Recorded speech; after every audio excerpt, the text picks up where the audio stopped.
Todo empezó en la prensa. Pero desde el principio supimos que esta vez era distinto. Porque ocurría en pueblos y ciudades pequeñas. Y ya no lo veías solo por la tele, sino en las calles de la ciudad. Lo veías por la ventana. Era un virus muy infeccioso. No hacía falta que nos lo dijera ningún médico. Era la sangre. Se transmitía a través de la sangre. Pero cuando intentaron evacuar las ciudades ya era demasiado tarde. La infección se había extendido. Los controles del ejército ya no sirvieron. Y entonces comenzó el éxodo. Septiembre Zombie. Capítulo 18. Durante los días que siguieron, Cal pasó muchas horas encerrado en su dormitorio de la guardilla. Había subido la radio desde la oficina y, cuando funcionaba el generador, cambiaba constantemente el dial, escuchando sin descanso la estática, esperando oír una voz o que alguien lo oyese a él. No tenía demasiado sentido hacer nada más. ¿Qué se suponía que debía hacer? Claro que podía hablar con Michael y con Emma, pero ¿para qué molestarse? Todas las conversaciones que había mantenido con cualquiera de ellos, sin importar cómo empezasen, terminaban con algo que le recordaba todo lo que había perdido. Si estaba condenado a pasar el resto de su tiempo sufriendo por sus recuerdos, prefería hacerlo solo. En cualquier caso, se dijo a sí mismo, tenía que seguir intentándolo con la radio, porque ahí fuera había alguien. Los había oído cuando Emma estaba en la habitación con él, la última noche o la noche anterior. Incluso podría haber sido la noche anterior a esa. Ella no lo había oído, pero Emma siempre estaba más ocupada hablando que escuchando. Lo sacaba de quicio. Una vez había estado seguro que oía una voz, y ella había hablado encima. Para cuando consiguió silenciar su estúpida conversación, la voz se había ido, perdida de nuevo en la estática y el ruido de fondo.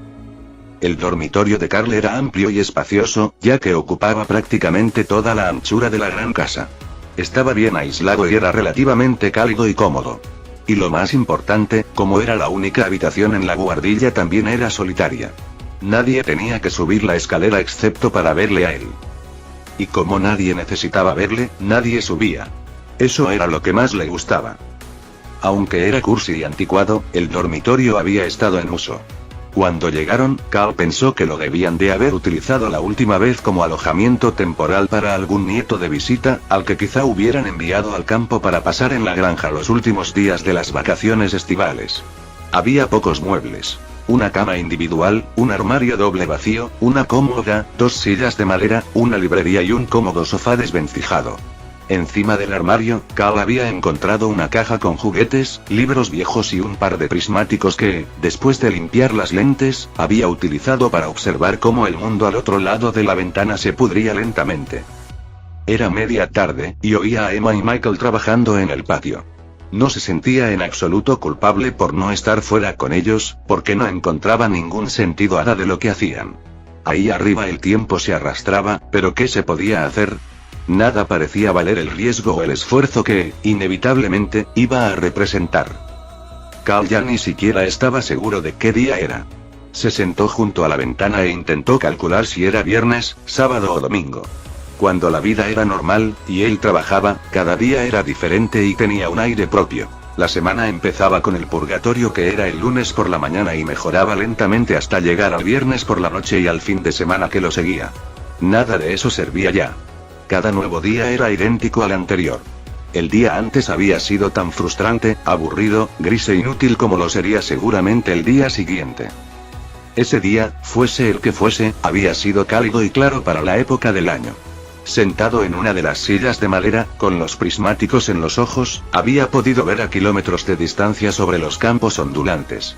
Prefería mirar hacia lo lejos, porque con frecuencia había cuerpos cerca de la casa. Los mantenían a raya con la barrera, pero aún así seguían viniendo.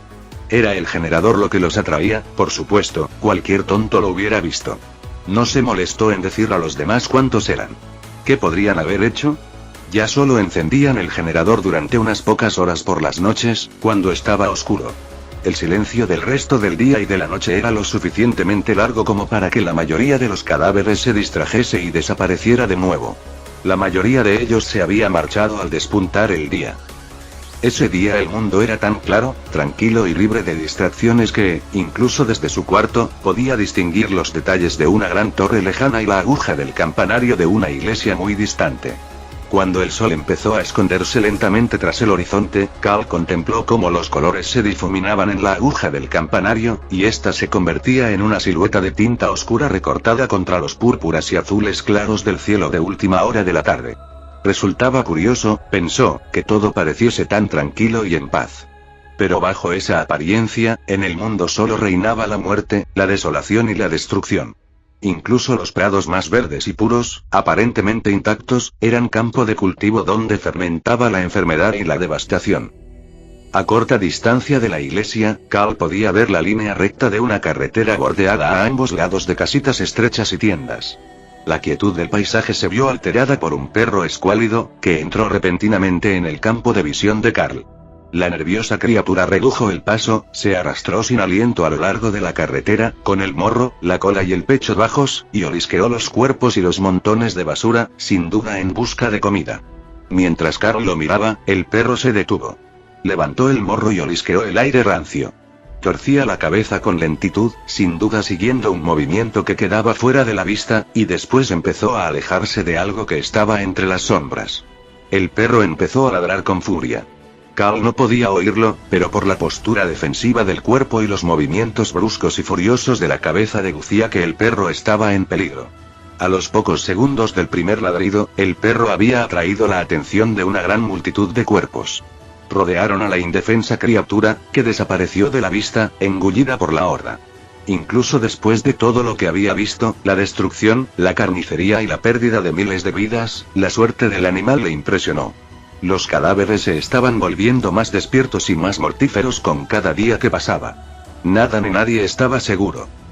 No podía comprender por qué Michael y Emma molestaban en esforzarse tanto para sobrevivir. Las probabilidades estaban en su contra. ¿Qué sentido tenía trabajar tan duro para labrarse una existencia futura cuando la inutilidad de la tarea era evidente? No quedaba nada. Todo era historia. Entonces, ¿por qué no aceptarlo y ver la realidad de la situación, tal como la veía él? ¿Por qué seguir haciendo tanto ruido para nada? Cal sabía que no iba a haber una salvación o una escapatoria de este mundo vil y torturado, y todo lo que él quería hacer era parar y desconectar.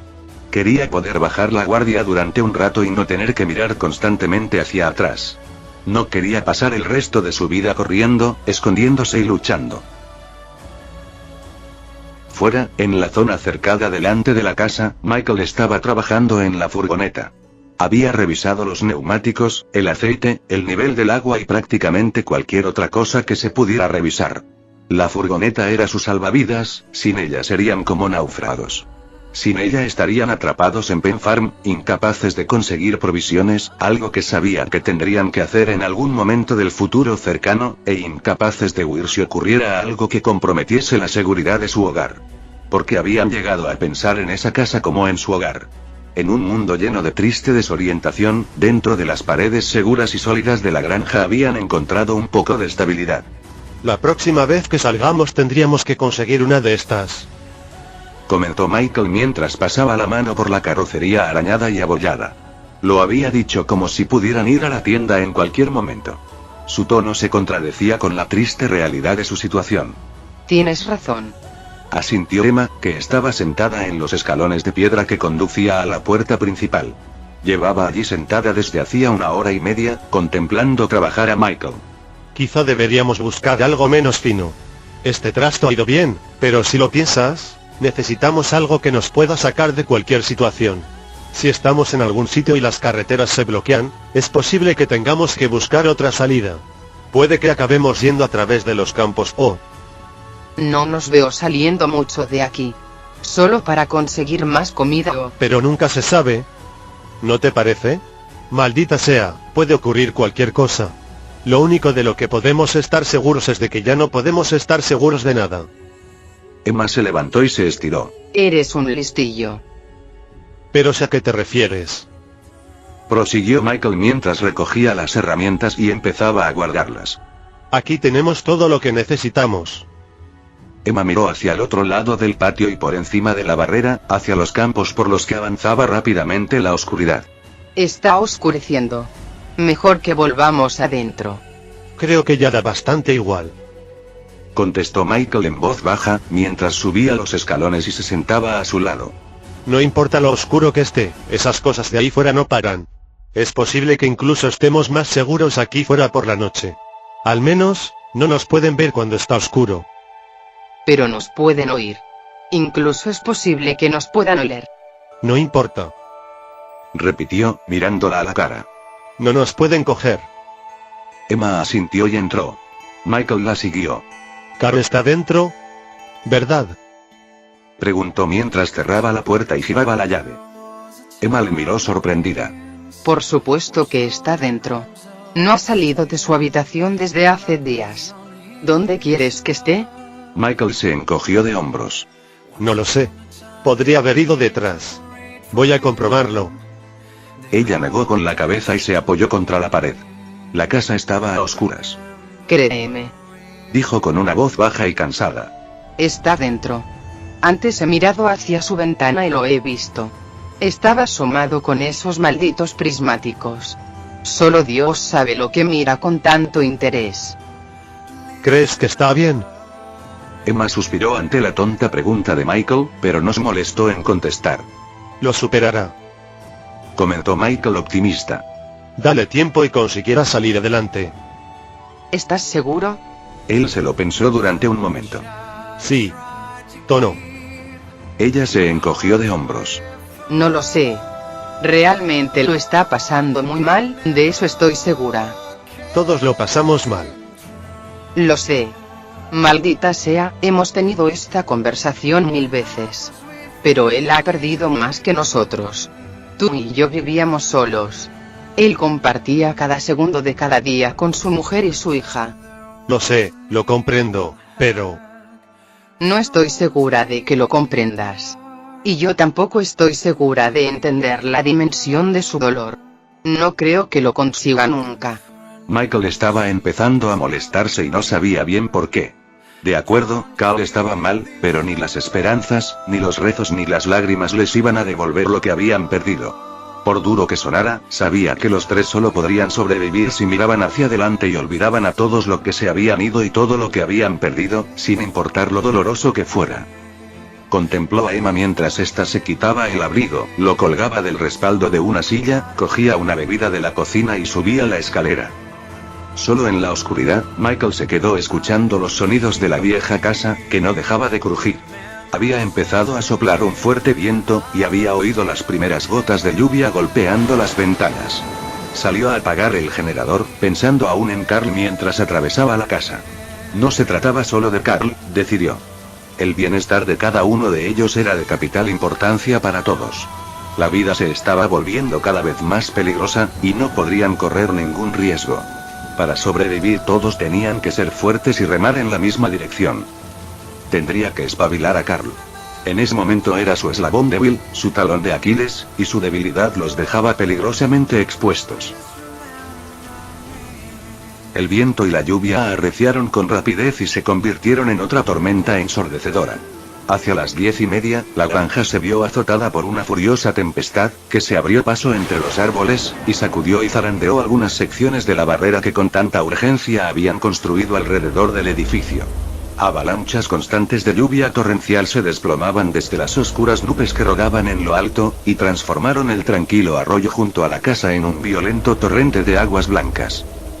Relativamente relajados y protegidos de las condiciones exteriores, Michael, Emma y Carl se hallaban sentados en la sala de estar, mirando juntos una película frente al calor de la chimenea. Michael se aburrió rápidamente de la cinta, una película de artes marciales mal rodada que habían visto varias veces desde que la cogieron en el supermercado en Bister, pero aún así estaba contento de estar sentado ahí dentro. Mientras que lo que quedaba de la población sufría en el exterior, él estaba caliente, seco y bien alimentado. Incluso Carl había caído en la tentación de bajar de la guardilla durante un rato. La velada juntos les había proporcionado un necesario respiro de la presión alternada con el aburrimiento en que se había convertido su vida. A Emma le costaba ver la película. No solo porque era una de las peores cintas que había tenido la desgracia de ver, sino porque la hacía recordar. No se podía identificar con nada de ella, tanto los personajes como su acento, las localizaciones, la trama y la música, le resultaban totalmente ajenos, pero aún así todo le parecía familiar y seguro. Durante la escena de una frenética persecución en coche a través de las abarrotadas calles de Hong Kong, en lugar de mirar la violencia coreografiada del primer plano, se dedicó a contemplar a la gente que iba a lo suyo en el fondo de la imagen. Los miró con cierto grado de envidia. Qué sorprendente e inesperado resultaba ver una ciudad limpia y a personas moviéndose con un propósito, relacionándose los unos con los otros. Emma también sentía una fría incomodidad en la boca del estómago. Miró directamente a la cara de cada uno de los actores y los extras, y se preguntó qué les habría ocurrido en los años que habían pasado desde el rodaje de la película. Vio a centenares de personas diferentes, cada una de ellas con una identidad, una familia y una vida propia y única, y supo que prácticamente todos ellos estarían muertos. El final de la película se acercaba con rapidez, y era inminente la gran batalla entre el héroe y el villano. Los cineastas no habían sido nada sutiles en sus técnicas para captar la atención. El protagonista se había abierto camino luchando hasta un gran almacén y ahora estaba solo. La luz era escasa y preparaba el ambiente, y la banda sonora estaba iniciando el predecible crescendo. Entonces la música paró de repente, y mientras el héroe esperaba la aparición de su oponente, la película se quedó muda. Emma saltó de su asiento. ¿Qué ocurre? Preguntó Michael, preocupado de inmediato. Ella no contestó. Se quedó parada en medio de la sala con una mueca de concentración en el rostro. Emma. Calla. Susurró. Desinteresado y sin prestarle atención, Carl ladeó la cabeza hacia la derecha para poder ver por detrás de Emma, que estaba delante del televisor. Emma parecía asustada. Michael estaba preocupado. ¿Qué ocurre? He oído algo. Contestó ella en voz baja. Probablemente solo era la película. Replicó Michael, intentando desesperadamente reducir la tensión. Tenía la boca seca. Se había puesto nervioso. Emma no era de las que se preocupaban por nada. No. He oído algo en el exterior, estoy segura. La banda sonora de la película volvió a la vida, dándole un susto. Con el corazón en la boca, alargó la mano y apagó el televisor. Lo estaba viendo. Por el amor de Dios, cállate. Le gritó. Ahí estaba de nuevo. Un ruido definido y nítido que procedía del exterior. No era el viento y no era la lluvia, y ella no se lo estaba imaginando. Michael también lo oyó. Sin decir palabra, Emma corrió desde la sala a la cocina. Rodeó la mesa y las sillas para llegar a la ventana, y estiró el cuello para mirar hacia el exterior. ¿Ves algo? Preguntó Michael, que estaba justo detrás de ella. Nada. Contestó ella mientras se daba la vuelta y salía de la cocina en dirección a la escalera. Se detuvo a medio subir y volvió la cara hacia él. Escucha. Susurró, llevándose un dedo a los labios. Ahí, ¿lo oyes? Michael aguantó la respiración y escuchó con atención. Durante un instante lo único que oyó fue el viento, la lluvia y el ronroneo mecánico, constante y rítmico del generador. Entonces, solo durante una fracción de segundo, pudo captar un ruido nuevo. Sus oídos se centraron en la frecuencia del sonido y de alguna manera este pareció aumentar de volumen y destacar sobre todo lo demás. Al concentrarse en él, el ruido se alejó, se apagó y cambió. En su lugar surgió primero el sonido de algo que golpeaba contra la puerta de madera que cerraba el puente, después otro ruido menos claro, seguido de más traqueteos y más golpes. Sin decir palabra, Michael corrió hacia Emma, pasó a su lado y se metió en su dormitorio. Ella lo siguió. Cuando Emma entró en la habitación, Michael ya se encontraba en el extremo más alejado, mirando por la ventana sin poder creer lo que veía. Maldita sea. Masculló mientras miraba hacia abajo. Mira esto.